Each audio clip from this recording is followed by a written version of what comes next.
the one and only Mr. S. Merci.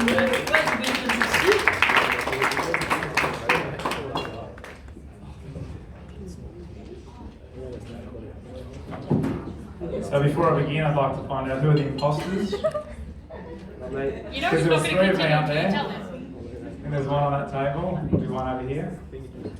Yeah. Okay. So while we're trying to fix this, I guess it's my privilege now to address everyone here, and obviously the Year 12s. Yeah, time flies. Looking back at the photos over the last few weeks and seeing the photos from camp, not everyone was here from Year 7, some earlier and some came later, just to see how everyone's changed, and it sort of, I guess, blurs into one. But obviously seeing you here tonight and knowing what you've gone through and the stress of HSC and everything else, it's great that we can actually celebrate. So make sure you do take the time to celebrate this. This is probably the best years of your life, as they say, where you've still got your health and you're young and you don't have the stresses that adults might have. So there's a couple of things that I want to talk about. In terms of advice, it's probably a two-way street. I've learned a lot from you people. I think as you teach, and every student, you might go, they're similar to someone from 5 years ago or an old school. Each one of you still, I guess, teaches us as teachers and me. So I think it's a two-way street. So I guess if you can continue learning, I know as adults and teachers we do, and all the adults here, you can never work everything out. And if you're the smartest one in your group, you probably need to find a new group. Look for that growth opportunity. So I've obviously had four out of the 6 in my senior PhD. A lot of work, I pushed them hard. There was a lot of talking, there was a lot of writing, and you're probably glad that that's over, but I'm sure that's for life.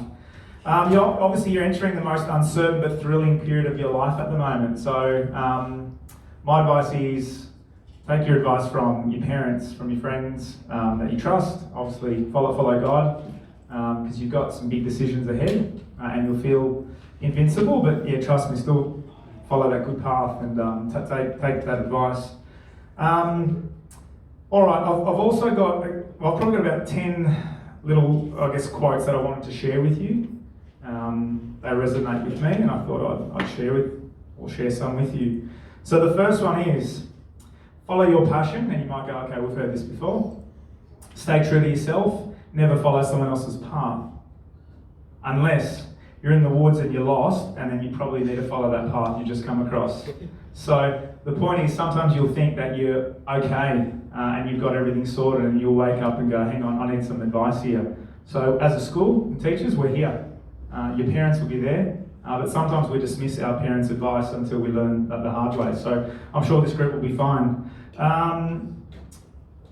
Again, another quote, don't ever rob a bank, enjoy life, have fun. Choose to be happy now, don't wait until you're successful. And I know some of you might pick, what does happy mean, joyful, and I'm not going to go that deep. But like I said, years are good now, you've got your family around you, and things are great. Now that you've graduated, just remember, bosses don't accept notes from your mum. Okay, so coming in late or signing in or wearing your clown suits or whatever you sometimes would wear, it's not going to stick. Next one, it is clear the future holds great opportunities. It also holds pitfalls. The trick will be to avoid the pitfalls, seize the opportunities, and make sure you're home for dinner. Okay, life will be busy and there'll always be work. That dinner analogy is your family, is your loved ones. If you first don't succeed, find out if the loser gets anything. So again, things don't always go your way, you've got to try and find a way and find the positive. Dance like no one's watching, because they're not, they're all checking their phones. Hopefully not this group. Congratulations on getting through the easiest part of your life. You probably disagree because it's your most challenging, but again, perspective, it'll be a good time that, or you'll reflect as you get a bit older. The road to success is dotted with many tempting parking spaces. So again, if you're comfortable, you're probably not growing, and if you're not growing, you're wasting precious time. So again, not all these quotes did I come up with, but I resonate with them. All that stands between a graduate and the top of the ladder is the ladder. So climate, attempt it one step at a time, and plan big. Life has no remote. Get up and change it yourself. Okay, so don't sit there and whinge and complain and say my life's not good. You've got to try and make the most out of it. As you set off in the world, don't be afraid to ask questions of your leaders, but don't ask too many questions at one time, or that are too hard, because your leaders can get tired and cranky. And sometimes those leaders are teachers. You know what I mean by that. The only place where success comes before work is in the dictionary. You've probably heard me say that before as well. Remember, when it comes to applying for jobs, books are judged by their cover, and I'm sure everyone would agree that you look amazing, all of you, and we're proud of you as a school. Individually, just before I finish, Abby, PDH for the last couple of years, Abby used to say something that I thought was quite nice until I realised that I wasn't the only one that she was telling it to. So quite often Abby would, as I walk past, she'd go, "Mr. S, you're my favourite teacher." And, well, hang on, I'm okay now. But I was around the corner, she didn't realise, and I heard her say that to another teacher. And I went, "Abby." So, yeah, we realised that she was pretty good with her charm. But yeah, her personality, she makes the world a brighter place. So, Abby, thank you for bringing that to our school. Cheyenne and Kim, I've checked your records, and they're clean, they're too clean. And now I'm suspicious, maybe you just do things that you shouldn't really well. Now, I think everyone would agree that as to fine girls of our school, the respect you've shown for your peers and your teachers has been amazing. So, thank you. Adam, so many sayings, next level. Again, Adam's hungry for thirst for knowledge, and if he doesn't get something, he will go, "I don't get it, stop, explain that again." And I love how his brain works. Whether it's us stacking chairs or getting books straight, I think I really connect with Adam on that level. I also remember Adam bringing something to school that I've never seen a student bring, which was dry ice.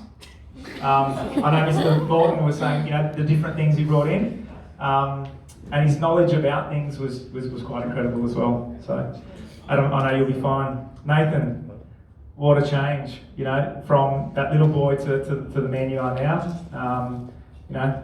You've had challenges, and I think we've grown together. And like I said, your interest in cars and your passion is amazing. And like I said, you've been a great role model for those younger kids, and you've really matured well. So proud of you too. Bailey would always be the one to say, "Sir, can I help you?" It's hard because someone's got to be careful not to compare Bailey with other kids, junior kids from school. The other day I sort of said, it's a dying breed, you've got to beg and plead and sort of say, can I have help? But Bailey, that's just who Bailey is. So we're going to miss that, and I probably will drop your name quite a few times to other classes, just to get them motivated. But as a group, and again, this is obviously personal from me, when you've got children, I've got 3 kids, and particularly my son, who looks up to each of you. So you've left a pretty good legacy. So it's not goodbye, it's congratulations. It's been fun. Like I said, this is work, I guess, for us, but it's better than work. So I've really enjoyed my time, and we'll miss you. So I wish you all the best. So thank you, everyone.